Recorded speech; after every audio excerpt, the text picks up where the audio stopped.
So there are two individuals that General Mkhwanazi mentioned. There's a individual by the name of Brown Bukhosi, whom General Mkhwanazi claims is a close associate of the Minister of Police, Senzo Mchunu.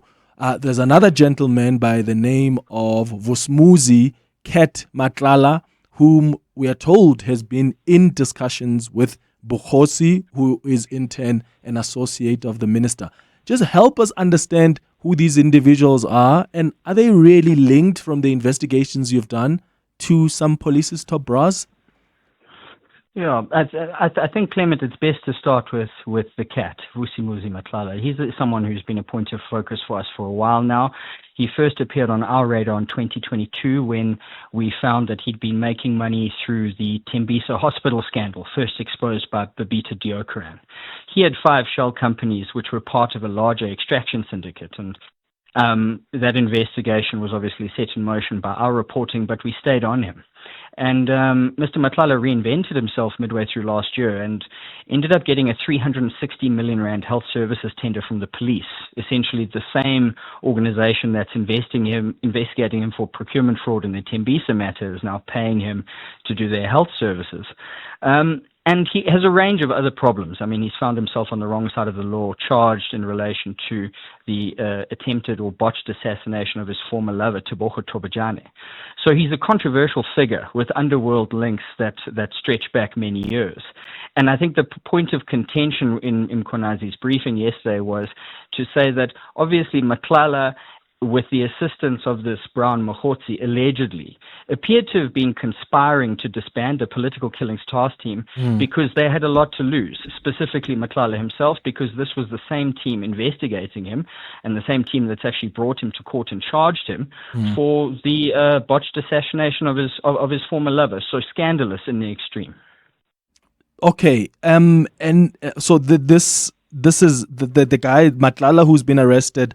Was that the work that was done by this special task force, the political killings task team? Yes, indeed. That was the same team that was investigating Matlala. Okay. Obviously, the docket is being handled by, and Mkhwanazi spoke to this yesterday, elements of the Gauteng Organized Crime Unit, but then they were augmented by this political killings task team. Okay. And the narrative advanced by Mkhwanazi is that obviously the entire team is now collateral damage because they flew too close to the flame with some powerful individuals who called on their political connections and paid to do so. Okay. There's a 300 million rand tender as well within the SAPS that involves this Matlala chap. Can you tell us more about that? Was it cancelled? Is it still on? What's the story there? So the 360 million rand health services tender was awarded in June last year to a small company Matlala founded. He had no experience in the health services industry and the company was less than 5 years old, yet it won this nearly 400 million rand tender. And we've been reporting on all the irregularities in that award. And then eventually in May, that contract was cancelled outright. And that cancellation came just days before Matlala's arrest on the Tobojane matter. And now he still sits in jail awaiting trial, and he'll appear in court on Friday after he abandoned his bail. What does this tell us? Because General Mkhwanazi yesterday said there's a discussion about this 300 million rand tender between Matlala and Bukhosi, who is an associate, we are told, of Minister Senzo Mchunu, where Matlala threatened to expose Bukhosi and go to the media because he's not getting some kind of assistance. It looks like Matlala wanted Bukhosi to talk to the minister, and the minister must now influence that 300 million rand tender so that it's not cancelled. What did you make of what General Mkhwanazi said yesterday about this communication between Bukhosi and Matlala about that contract? What does it tell us? I think it's significant in a sense that it shows us the extent to which Vusi Matlala has political influence and sway, even if it's for a fee. And it also speaks to his access to high-ranking members of the police. I mean, Mkhwanazi said that, Mr. Matlala was one of the first people to get the letter disbanding the political killings task team, and that's incredible. I mean, I thought my sources were good. He's obviously better, but we don't. But we don't pay. Yeah. But it tells us that the uppermost ranks of the police, not only in the SAPS but in the ministry, are susceptible to approach and perhaps influence. And that's only on the basis that any of this is true. Yeah. What it remains a glaring indictment on the probity and the credibility of the SAPS, and this is a serious problem, borderline crisis, I would say. Oh, it is indeed. So what does, I mean, if it's proven, and I mean, Jeff, the minister has been asked before whether he knows Bohotsi, Brown Bohotsi.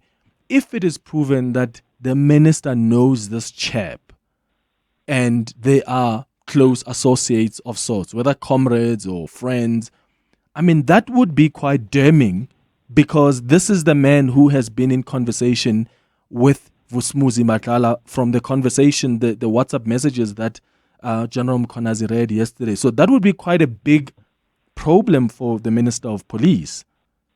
It would be significant, especially considering he's already on record in Parliament as saying he doesn't know this man. Mm.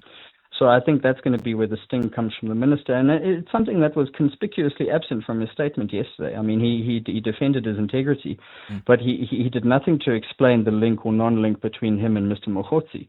And I think that's going to be a significant point of focus going forward as the saga unfolds.